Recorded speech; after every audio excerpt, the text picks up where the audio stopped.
Hello, everybody. Welcome to another episode of Studying Law Around the World. Today, I have the opportunity to interview Amanda Haverstick.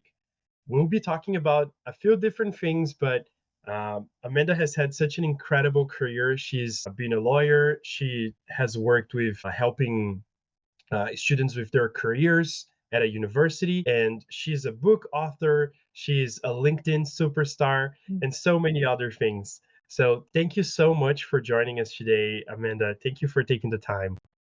You're welcome. And as I always say, I think it looks like kind of good on the outside. And then when you, of course, from my perspective, I'm sort of trying to still figure out what I'm doing. So thank you for that intro. Well, thank you for your time. And to start off, I'm sure that most of our listeners are already quite familiar with your work in the social media and with Dear Well and so many other good things you've put out there. But would you mind introducing yourself to your listeners a little bit and telling us about your journey? Sure. I am a former big law lawyer. I worked for about 20 years in big law. I worked in house for a couple of those years. I'm a mother to 3, and I stopped being a lawyer about 9 years ago now, 8 or 9, and I took some years off. I have a big gap, and then COVID happened, and I think as a lot of people found, it sort of looked life in the face at you, and what are you doing? And so I was turning 50, and I just kind of on a whim, someone was like, "Oh, you really should do social media marketing," which I had no idea what was that. So I just went starting one post at a time back in September 2021, I guess it was. And it really took off. And it was great. I started with a mission to help really the one help. And I had started my first time tutoring was earlier in 2021, and it was during the pandemic. So everything was really to be a student then and have it all be remote was extremely difficult. And so out of that, but legal writing is always so hard for people. So that was something that I knew that I had a lot of experience in. And it's really evolved and led to a book, Dear 1L Notes to Nurture a New Legal Writer, which is on Amazon.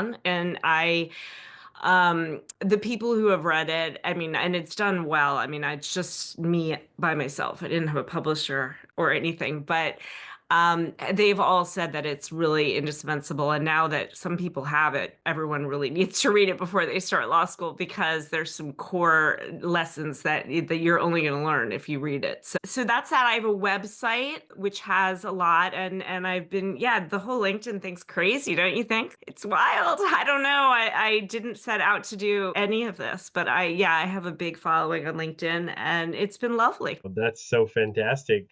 You've had really a rich career, as you mentioned. Well, big law, in-house teaching, coaching. And if I may ask you, if you could go back to your very first day as a lawyer, what kind of advice would you give yourself back then? Well, my tongue in cheek, my short little answer is to always carry a pen and a pad of paper when you go into a partner's office.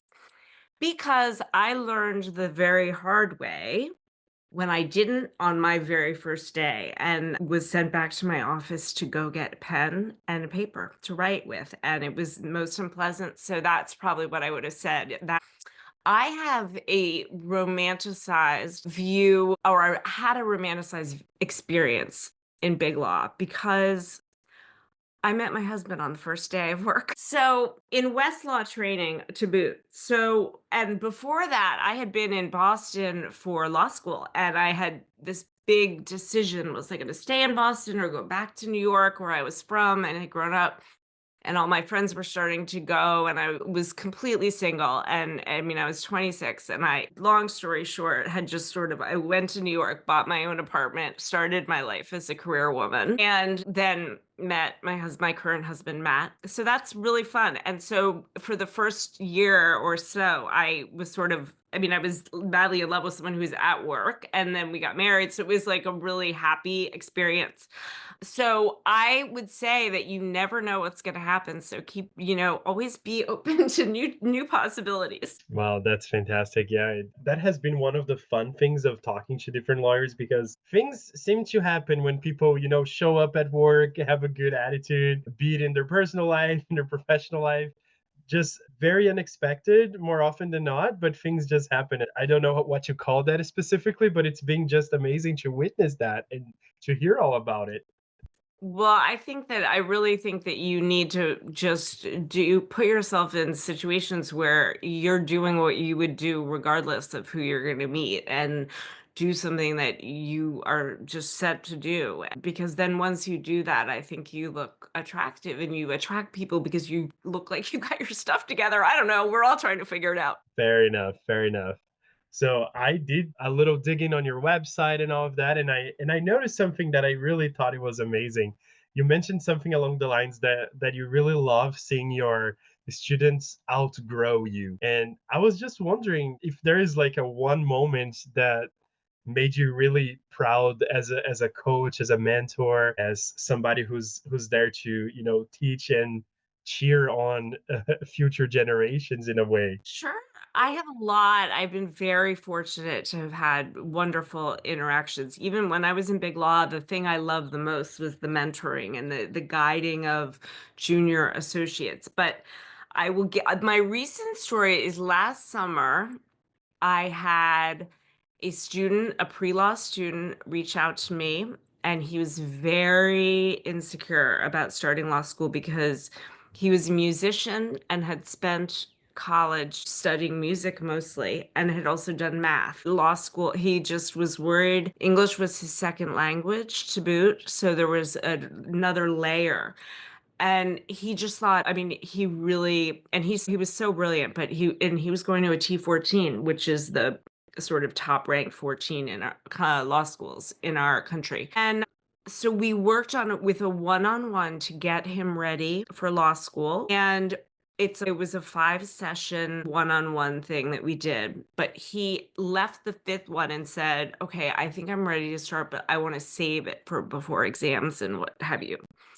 Long story short, he got straight A's in everything. His first memo was like used as a model for the class. And so I would get these notes from him throughout the semester. I mean, it made me feel so good because this was the first student that I had really spent a lot of time with helping them get ready for the first year of law school and be prepared to come in with their command of English language as rock solid as possible. Because as you know, once you filter it, you add all the layers of complexity with the legal terms and the complex ideas. If you need to have really good writing that's just perfect form wise, so that the concepts, when you add them into to regular writing, make sense and they're complicated. So he did such a great job. I was so proud of him, and he's just soaring. So that's my proud moment. Oh, that's fantastic. That's so good to hear. And going on to legal writing, one of your specialties here, I'm sure it can feel intimidating. You just mentioned this student, but I'm sure sometimes even for seasoned lawyers, a few things can, be something that they need to double check or talk with somebody over.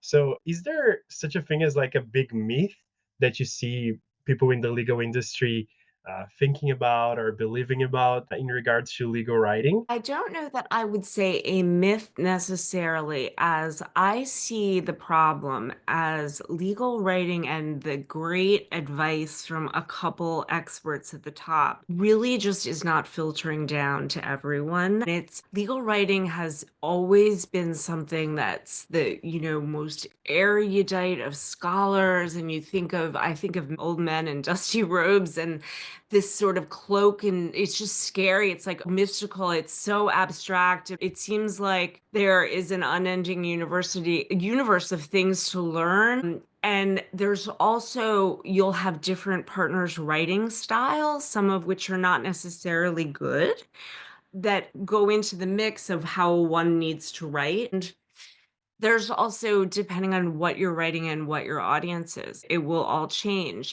And I think that there are so many people who struggle with legal writing. And I really believe it's that one of the root causes is that people are starting law school and they don't remember grammar from middle school. They haven't thought about it. it's not, something that's really a focus in college where really they're measuring substance and your ideas, not your grammar. So I really think that we need to like take off the like this is like in this dusty book from old time that we have to figure out and really make it more accessible to everyone. And so I mean that's sort of what I think, at least in terms of me and my goal of sort of trying to make it easy for people to learn because it's so hard legal writing, right? I mean, and it takes so long and you beat yourself up and lawyers spend so much time writing that it's really there's a lot of time spent alone writing at your computer and beating yourself up because you're not sure if your words sound right or if you're writing it right. So that's what I really want to change about legal writing and how we learn it. I love that. So we spoke about a few different things, went over a little bit of your career, a little bit of ideas, moments of success, talked about legal writing. And if I may ask you, you bring a lot of gems from your book, Dear One, now on LinkedIn every once in a while, and I'm thinking here also regarding professionals who are a little more mature in the legal field. What would you say to someone who's feeling a little stuck in their career and maybe is scared to pivot or trying something new? Be it, getting out of a law firm, going into in-house, or be it, going to a quasi legal role or something completely out of the legal field.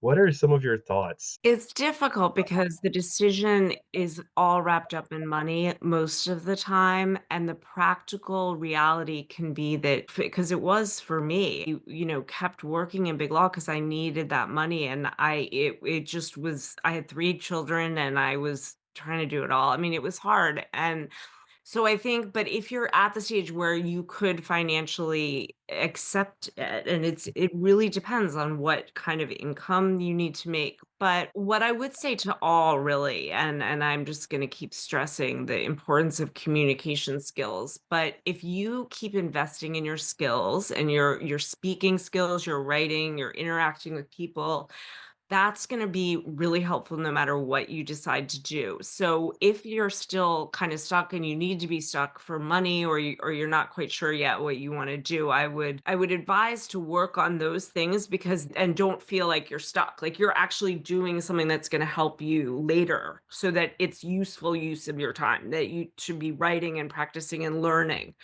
And I think so that's that. In terms of people who really are just need a push and who are ready and need to move on, I would say that there's so much life after big law, and you can really get in this. I found big law is such a hierarchy, and the corner office partners are like kings, and they're sort of, I mean, they walk down the hall and you just sort of, "Oh, royalties walking." I mean, it's you feel the divide, the hierarchy. There's also a big, usually age divide, which exacerbates it. And so once when I went in-house, the biggest difference I noticed is that people would say thank you and be so appreciative when you would do something. And that's kind of a bad commentary, I think, on the culture just generally at law firms where you're just a service person to the clients and you kind of no one care, about how you feel about the feedback you're getting. So that's kind of a long-winded answer. No, that makes a lot of sense. Taking that into consideration here, between writing, coaching, family life, you must have a really full schedule and also keeping on top of all the notifications on LinkedIn as well. But if I may ask you on a more personal side, what's your favorite way to recharge or find a moment of calm after all of that? Actually, I mean, I think it's a little bit I am busy only because I spend a lot of time creating and thinking, and I don't take on very many clients, in part because I'm trying to figure out whether I need to make how much money I need to make myself and whether that's how important that goal is and all of it. But I would say the fun things. I have 3 daughters that are in their early 20s and I just love listening to music and talking to them. We have really fun times and I see them and so it's lovely and that's probably my just greatest sort of enjoyment. Fantastic. And to wrap up today's episode, I thought I'd try a little bit of a fun, more silly of a question here. But you've lived in some great cities, worked at some iconic places like Hershey, and If you could describe your career journey using a candy bar, which one would you pick and why? So I did know this question in advance. So I'm going to spill your beans. So I have had a little thinking time about it. This is not necessarily what would have come to me right away. But when I was at Hershey, they had sweet and salty bar. And I thought maybe the combination, something about the contrast, because in my whole career, I've been a mom and I've been a lawyer and balancing them, and they're so different. And then also, I had always wanted to be a teacher, and I kind of ended up going to law school. That's another long story that I won't say, but I I think that somehow these two different things, the writing and the lawyer, and just sort of came together all. But none of it looks, I mean, it was not planned, and there was so much inner torment along the way. But then after a certain point, you think, oh, this all makes sense looking backwards. That's amazing. That's amazing. Well, I just wanted to really thank you so much for your time for speaking with me today. And thank you all for tuning into this episode and hope to see you on the next one.